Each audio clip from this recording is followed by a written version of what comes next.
पुष्पाणि गृहीत्वा पुष्पांजलि। हरि ओम जगनेन जगन्मय जन्त देवास्तानि धर्माणि प्रथमान्यं सन्नातिः नागं महिमानः सजन्त पूर्वे साध्याः सन्ति देवाः। हरि ओम एकदन्ताय विद्महे वक्रतुण्डाय धीमहि तन्नो दन्ति प्रचोदयात्। हरि ओम तत्पुरुषाय विद्महे महादेवाय धीमहि तन्नो रुद्रः प्रचोदयात्। हरि ओम कात्यायन्यै च विद्महे कन्याकुमारी च धीमहि तन्नो दुर्गा प्रचोदयात्। हरि ओम नारायणाय विद्महे वासुदेवाय धीमहि तन्नो विष्णु प्रचोदयात्। हरि ओम दाशरथाय विद्महे सीतावल्लभाय धीमहि तन्नो रामः प्रचोदयात्। हरि ओम अंजनीनन्दनाय विद्महे वायुपुत्राय धीमहि तन्नो हनुमत् प्रचोदयात्। श्रीवन्तिकामकुलजं पटपाटलाब्जै पुन्नागजातिगर्भिललतान् पुष्पैः विनवप्रवालतुलसीदलमञ्जरीभिः त्वां पूजयामि जगदीश्वर मे प्रसीद। नानासुगन्धिपुष्पाणि यथा कालोद्भवानि च पुष्पाञ्जलिर्मया दत्ता गृहाण परमेश्वर। नाम शिवाय नमः प्राणपुरुषोत्तमाय नमः। मंत्रपुष्पांजलि समर्पयामि नमस्करोमि। बोलिए शंकर भगवान की जय। शिव महापुराण की जय। राघवेंद्र सरकार की जय। दुर्गे माता की जय। हनुमान जी महाराज की जय। हर हर महादेव। माता नर्मदे। सभी अपने स्थान पर बैठ जाएं। हम आप सभी श्री शिव महापुराण कथा की सप्तम दिवस की बेला पर कथा श्रवण करने के लिए हम आप सभी उपस्थित हुए। आइए हम सब भक्तगण अपने स्थान पर बैठकर श्री शिव महापुराण की पावन कथा को श्रवण करें। बोलिए शंकर भगवान की जय। श्री राधे श्री राधे श्री राधे। जय श्री कृष्ण। श्री राधे श्री राधे। जय श्री कृष्ण। जय श्री कृष्ण। श्री राधे श्री राधे श्री राधे। जय श्री कृष्ण। श्री राधे जय श्री कृष्ण। श्री राधे। ओ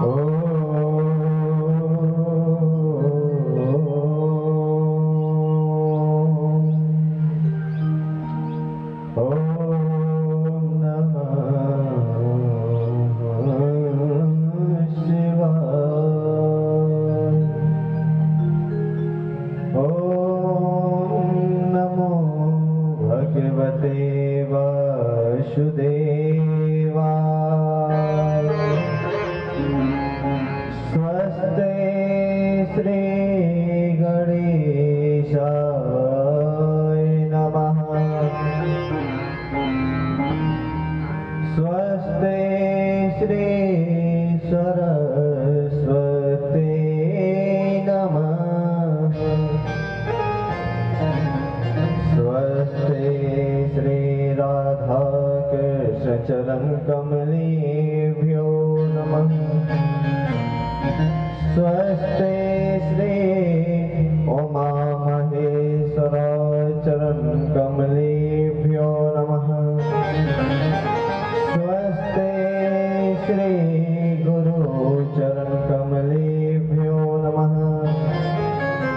स्वस्ते श्रीनिम्बारकाय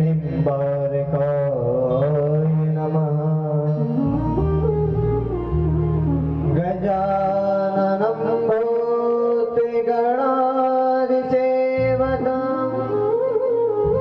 कपित्थजम्बो फलिजारुभक्षणम् उमासुतं शोकविनाशकारकम् नमामि विघ्नेश्वरि पादपङ्कजम्। योऽन्ता प्रविश्य मामेवास्मि मां प्रसोक्ताम् सञ्जीवयति खिलशक्तिधरश्रुताम्। अन्याश्च हस्तचरणाश्रवणत्वगादि प्राणां नमो भगवते पुरुषाय तुभ्यम्। गवाहि तीर्थे वसते गङ्गा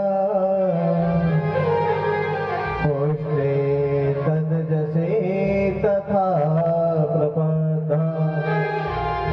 लक्ष्मी करीसे प्रणीतो च धर्म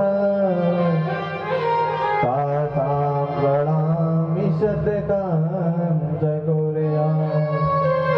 देव देव महादेव भूतात्मन् भूतभाविनां त्राहिणां शरणापन्नां त्रिलोक्यदेनाद्विषाम्। नारायणं नमस्कृत्य नरं चैव नरोत्तमं देवीं सरस्वतीं व्यासं ततो जयमुदीरये। मनोजवं मारुततुल्यवेगं जितेन्द्रियं बुद्धिमतां वरिष्ठं वातात्मनं वानरयोत्तमोख्यं श्रीरामदूतं शरणं प्रपद्ये। लोकाभिरामं रणिरङ्गधीरं राजीवनेत्रं रघुवंशनाथं कारुण्यरूपं करुणाकरन्दं श्रीरामचन्द्रं शरणं प्रपद्ये। राधा भक्ति हरिं ज्ञानं दास्यामि आयुष्यमन्वितः तां श्रीभगवती गाथा वन्दे युगले रूपिणीम्। ध्यानमूलं गुरुर्मूर्ति पूजमूलं गुरुपदम् मन्त्रमूलं गुरुवाक्यं मोक्षमूलं गुरुकृपः। जय जय श्री राधारमण जय जय नवल किशोर जय गोपी चित चोर प्रभु जय जय माखन चोर। राधे मेरे स्वामिनी मैं राधे तिरुदास जन्म जन्म मोह दीजियो श्री चरणन को वास। राधे मेरी मातु है पिता मेरे घनश्याम इनके चरण वंदन करो बारंबार प्रणाम। बुद्धिहीन तनु जान के सुमिरो पवन कुमार बल बुद्धि विद्या देह मोहि हरहु कलेश विकार।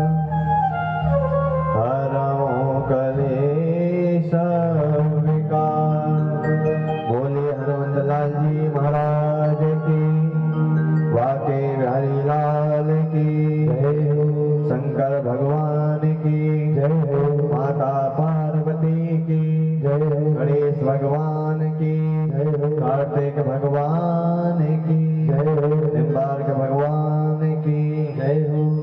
परब्रह्म अकारण करना वर्णालय श्री भक्तवांछा श्री कल्पित तरु तड़ित विनिंदित श्री वागंबरधारी मेरे भोलेनाथ की वांगमय मूर्ति प्रतिमा शिव महापुराण को बारंबार प्रणाम है। माँ आदि शक्ति माँ भगवती पार्वती के चरणों में बारंबार वंदन। ग्राम देवता, वास्तु देवता, स्थान देवता, क्षेत्रपाल देवता के चरणों में बारंबार वंदन। कथा प्रांगण में बैठी हुई सभी माताएं माँ आदि शक्ति के समान, माँ आदि शक्ति उनके हृदय में विराजमान है। माँ आदि शक्ति के चरणों में बारंबार वंदन। सभी मैया को राधे राधे हर हर महादेव। कथा प्रांगण में बैठे हुए सभी विद्वत जन, ब्राह्मण जन, सभी भैया बाबा, नन्हे नन्हे प्यारे प्यारे बच्चे, गंधर्व के समान हमारे संगीतकार जो इस कथा में प्राण प्रतिष्ठा कर रहे हमारे आचार्य गण, सभी विद्वत जन जो मूल पाठ कर रहे हमारे विवेक शास्त्री जी महाराज, सबके सहयोग के द्वारा उनके हृदय में मेरे भोलेनाथ विराजमान हैं। भोलेनाथ के चरणों में बारंबार वंदन। सभी को हर हर महादेव। जय श्री कृष्ण। आज कथा का 7वां दिवस एवं विश्राम दिवस, विराम दिवस। कुछ लोग बोलते हैं ना कथा समाप्त हो गई। महाराज कथा कभी समाप्त नहीं होती, कथा विराम होती है। क्यों? आज यहाँ कथा विराम हुई है, कल कहीं और प्रारंभ हो जाएगी, इसलिए कथा कभी समाप्त नहीं होती, कथा का विश्राम होता है। तो आइए, आज कथा की कथाएं बहुत हैं और समय कम है।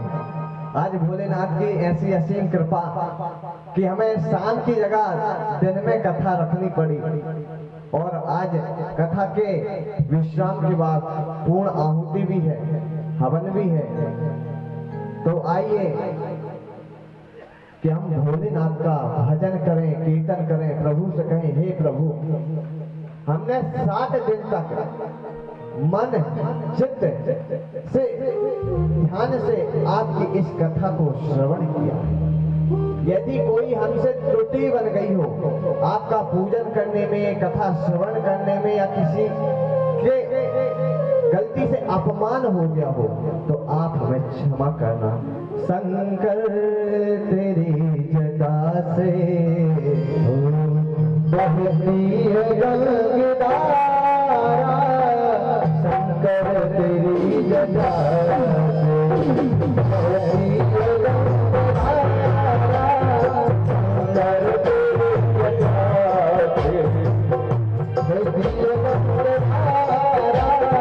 शंकर तेरी जटा से बहती है गंगधारा, शंकर तेरी जटा से बहती है गंगधारा, शंकर तेरी जटा से बहती है गंगधारा, शंकर तेरी जटा से बहती है गंगधारा,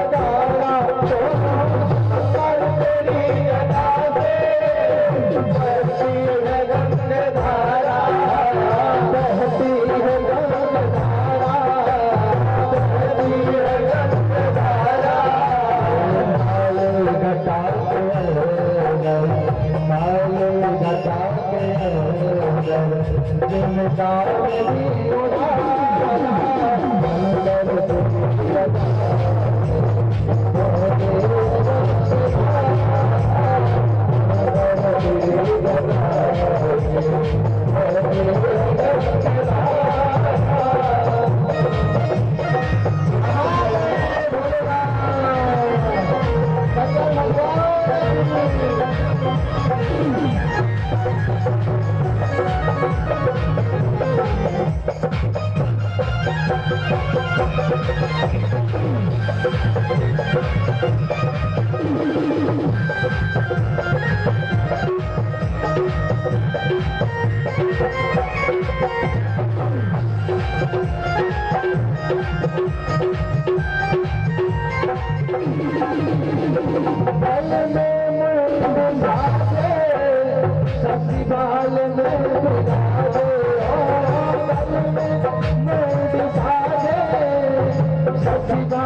सौभाग्य की बात कि आज कथा का सप्तम दिवस एवं विराम दिवस।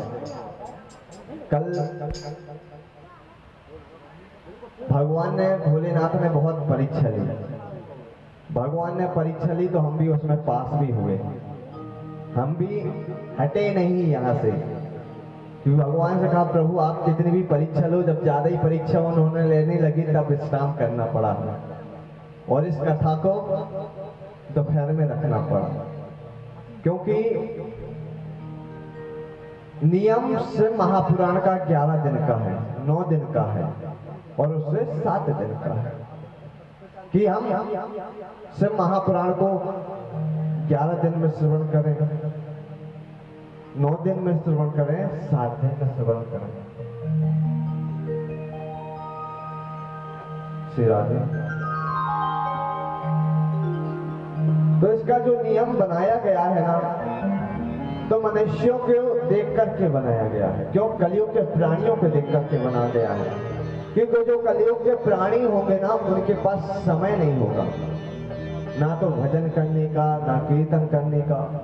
समय होगा तो सुंदर होने का। बड़ा एक दोहा लिखा गया है, बुद्धि बड़ी चतुराई बड़ी, सुंदरता तन में प्रगति है, मान बड़ो धन धाम बड़ो, यश कीर्ति जग में प्रगति है।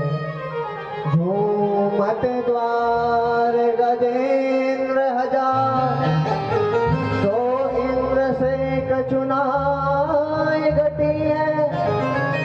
तुलसी जगदीश की भक्ति बिना, जैसे सुंदर नारी की नाक कटी है।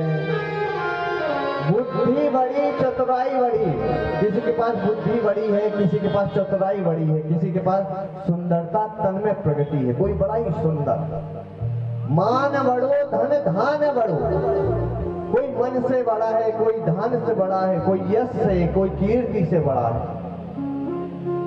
और कोई इंद्र भी की प्रगति हर जगह है, लेकिन तुलसी जगदीश भक्ति बिना, यदि जीवन में भक्ति नहीं है तो जैसे सुंदर नारी की नाक कटी है।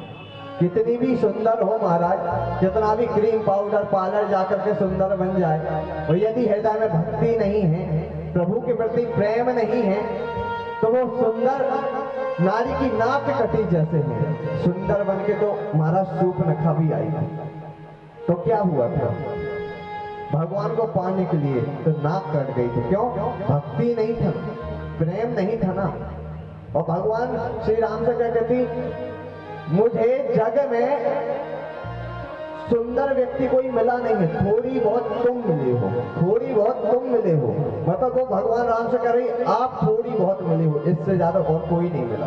तो वो अपने आप को सुंदर मान रही थी। तो लक्ष्मण जी ने क्या किया, नाक ही काट दी। इसलिए कह रहे हैं, तुलसी जगदीश भक्ति के बिना, जैसे सुंदर नारी की नाक कटी है। इसलिए भगवान का नाम का भजन होना चाहिए, कीर्तन होना चाहिए, ध्यान होना चाहिए। और कथा आज सप्तम दिवस की, आज विराम हो जाएगा, भगवान भोलेनाथ अपने धाम को चले जाएंगे। और आज हमारी भी विदाई यहाँ से हो जाएगी, हम भी आज निकल जाएंगे, क्योंकि परसों से हमारा अगला कार्यक्रम है। तो भगवान की भक्ति वो है जो भगवान के चरणों में रह करके करनी चाहिए। मैं यजमान जी से एक ही बात नित्य प्रतिदिन पूछता था कि कथा में आनंद तो आ रहा है, क्यों? हम यहाँ 7 दिन कथा सुनाएंगे और चले जाएंगे। यदि यजमान को ही आनंद नहीं आया तो मेरे कथा सुनाने का क्या फायदा? तो मैं उनसे नित्य प्रतिदिन पूछता था। ये धन्य है यजमान परिवार, उन्होंने तन मन धन से उनके परिवार ने इस कार्यक्रम को सफल बनाया और भगवान भोलेनाथ के परिवार की प्राण प्रतिष्ठा की। अपना तो कल्याण कर ही रहे हैं, साथ में गांव वालों का भी कल्याण कर रहे हैं। ये सौभाग्य की बात है कि जैसे संत ऋषि महात्मा अपना कल्याण तो करते थे, साथ में ही मनुष्यों का कल्याण करते थे, ऐसे ही यजमान परिवार ने अपना तो कल्याण कर ही रहे हैं, साथ में गांव वासियों का, ग्राम वासियों का कल्याण कर रहे हैं। तो आज कथाएं अनेक हैं, 12 ज्योतिर्लिंग की कथाएं भी हैं, हनुमान जी का अवतार की भी कथा है। तो हम विलंब नहीं करेंगे, हम कथा पर सभी कथाएं भी लेंगे, स्पर्श करते हुए, प्रणाम करते हुए और कथाओं को श्रवण करेंगे। अब समय 9 दिन का होता, अब प्रभु भोलेनाथ जब चाहेंगे 9 दिन का, 11 दिन का, तो आपके इस देवरी में पुनः आकर के भगवान की परम पावन कथा को आनंद के साथ सुनेंगे। कहीं भगवान भोलेनाथ अपनी शंकर तेरी जटा से बहती है गंगा धारा, भगवान 7 दिन से ऐसी धारा बहा रहे हैं, तो कल तो ज्यादा ही बह गए, जिसमें कि कथा भी पूर्ण नहीं हो पाई। तो आइए कि कल हम सभी लोगों ने दुर्वासा ऋषि के जन्म की कथा सुनेंगे, जो भगवान भोलेनाथ के ही अवतार है। यहाँ पर उन्होंने राजा अम्बरीश की परीक्षा ली थी, राम जी की परीक्षा ली थी, कृष्ण रुक्मणी की परीक्षा ली थी, पांडव की परीक्षा ली थी, द्रौपदी की परीक्षा ली थी। लोग कहते हैं दुर्वासा ऋषि क्रोधी ऋषि है। महाराज क्रोधी ऋषि नहीं है, उनसे सरल ऋषि कोई नहीं है। क्यों? क्योंकि जब भी गुरु बनाओ तो पहले जांच परख लो गुरु बनने लायक है कि नहीं है, धर्मनिष्ठ है कि नहीं है। आजकल गली गली में गुरु बनाने लगे हैं महाराज। गुरु भी पहले परखें। जब सोना लेने जाते तो आप कैसे परखते हो कि सोना ये कि महाराज की नकली तो नहीं, असली होगा तभी तो लोगे। तो गुरु भी असली होना चाहिए। जब गुरु असली होगा तभी तो वह आपका कल्याण कर पाएगा। जब स्वयं का कल्याण नहीं कर पा रहा तो दूसरे का कल्याण कैसे करेगा? तो गुरु भी ऐसा बनाए जो कल्याणकारी हो, धर्मनिष्ठ हो, भगवान की कथा सुनाने वाला हो। ऐसा गुरु हमें बनाना चाहिए महाराज। आगे ही शिव महापुराण में जब समुद्र मंथन हो रहा था, जब समुद्र मंथन प्रारंभ हुआ महाराज, और 14 रत्न निकले और जब अमृत निकला महाराज, तो अमृत दैत्य को लेकर के भाग गए। तब सारे देवता निराश हो गए कि क्या करें क्या करें। तभी भगवान नारायण ने मोहिनी रूप धारण किया। जैसे मोहिनी रूप धारण किया तो भगवान भोलेनाथ मोहिनी स्वरूप को देखकर के मोहित हो गए, और मोहित हुए तो उनके पीछे भागने लगे, और भागते भागते उनका जो अमोघ तेज था वो पृथ्वी पर गिरा। जैसे ही पृथ्वी पर गिरा तो सप्त ऋषियों ने देखा तो उस पलाश के पत्ते को लाते हैं, उस अमोघ तेज को पलाश के पत्ते पर रख देते हैं और वृक्ष पर रख दिए। महाराज समय आया कि अंजनी के कर्ण से दक्षिण कर्ण में हवा के द्वारा उस अमोघ तेज को स्थापित कर दिया महाराज, और स्थापित किया। और भगवान का वही अंश अवतार हनुमान जी के रूप में प्रकट होकर क्या है, बोले हनुमान जी महाराज की जय हो। वही भगवान एकादश रुद्र के अवतार में लेकर के वहां पर आए हुए हैं। और उनका आज जन्म हुआ। कल उन्होंने को भूख लगी, उनको कहा, विचार किया क्या खाएं। उन्होंने सूरज को देखा, ये तो इससे बड़ा पका फल और कुछ नहीं हो सकता। तो वो सूर्य को खाने के लिए चल दिए महाराज। जब सूर्य को खाने के लिए चल दिए, जब उन्होंने सूर्य को अपने मुख में ही रख लिया, जब देवराज इंद्र ने देखा तो अपने वज्र को चला दिया और वह जाकर के उनकी थोड़ी में लग जाती है। जैसे ही थोड़ी में लगी तो हनुमान जी महाराज गिरने लगे। वह वायु पुत्र थे, क्योंकि वायु के द्वारा उनके कर्ण में डाला था, इसलिए पवन पुत्र कहा गया। पवन महाराज आते हैं, वायु महाराज आते हैं, उनको अपने गोद में लेकर के गुफा में ले जाते हैं, और जो संसार को शक्ति दे रहे थे, श्वास दे रहे थे, वायु दे रहे थे, उनको वो अपने वशीभूत कर लेते हैं, अपनी ओर खींच लेते हैं। सारे लोक में हाहाकार मचने लगा, सभी लोग क्षमा प्रार्थना करने लगे, महाराज क्षमा करो। तब वहां पर सभी देवता आते हैं, वहां आशीर्वाद दिया उनकी थोड़ी में लगने से, इसलिए उनका नाम हनुमान जी महाराज नाम पड़ा। और उनको अनेक वरदान दिए, इसलिए कहा गया अष्ट सिद्ध नभ निधि के दाता, असवर दीन जानकी माता, राम रसायन तुमरे पासा, सदा रहो रघुपति के दासा। और महाराज जब वहां से आ गए तो माता के कहने पर इन्होंने सूर्य नारायण से जाकर के शिक्षा ली। सूर्य नारायण के गुरु थे, वहां पर ज्ञान प्राप्त किया महाराज। ज्ञान प्राप्त करने के बाद उन्होंने कहा महाराज गुरु दक्षिणा में अब कुछ देना पड़ेगा। कहते हैं तुम इतने बलशाली हो कि जो मैं जैसे चलता रहा तो तुम वैसे ही चल करके ज्ञान प्राप्त किया। आदमी स्थिर रह करके ज्ञान प्राप्त नहीं कर पाता, लेकिन मैं तो घूमता रहा, तुम भी घूम करके इसको ज्ञान प्राप्त किया है। एक काम करो, मेरा एक पुत्र है जिसका नाम है सुग्रीव, ऋषि मुख पर्वत पर वहां जाकर के मेरे पुत्र की रक्षा करो, उनके साथ रहो। उन्होंने कहा ठीक है, समय आने पर हम वहां पर पहुंच जाएंगे। यहाँ पर बजरंगबली क्यों नाम पड़ा है कि उनके पास एक गदा था, और गधा था तो जब संत ऋषि तप करते थे ना तो उनको जाकर के थोड़ा सिर में मारते थे कि भजन कर रहे हैं कि ऐसे ही बैठे। तो एक ऋषि ने देखा तो हंस पड़े, कहते देखो तुम सबको मार मार के चेक कर रहे हो कि कौन भजन कर रहा है कौन कीर्तन कर रहा है, इसलिए तुम्हारा नाम होगा एक बजरंग। बोलिए बजरंग बली की जय हो। समय आया, महाराज ऋषि मुख पर्वत पर पहुंचे, वहां पर सुग्रीव जी से भेंट हुई। वहां पर भगवान राम और लक्ष्मण जी माता जानकी का पता लगाने के लिए आए हुए थे। तो सुग्रीव डर गया कि लगता है कि मेरे भाई ने ही किसी को भेजा है, बाली ने, क्योंकि बाली से वह डरता था। तो इसलिए वो डर गया कि लगता है मेरे भाई बाली ने ही किसी को भेजा होगा, इसलिए वो डर गए। हनुमान जी ने कहा आप चिंता मत कीजिए, हम जाते हैं पता करके आते हैं। तो ब्राह्मण का वेश बनाकर आए, और जब ब्राह्मण का वेश बना करके आए हैं तो वो पहचान गए और यह तो भगवान राम है, और उनको वहां पर ले गए, सुग्रीव से मिलाते हैं। और आगे की आप सभी लोग इस कथा को श्रवण ही किए, समय भी नहीं है, नहीं तो परम आनंद के साथ इस कथा को श्रवण करते। हमारे पास मात्र 3 घंटे, और 3 घंटे में आज की कथा बहुत है। तो आइए भगवान हनुमान जी का ध्यान करते हैं। श्री राम जानकी बैठे हैं मेरे सीने में,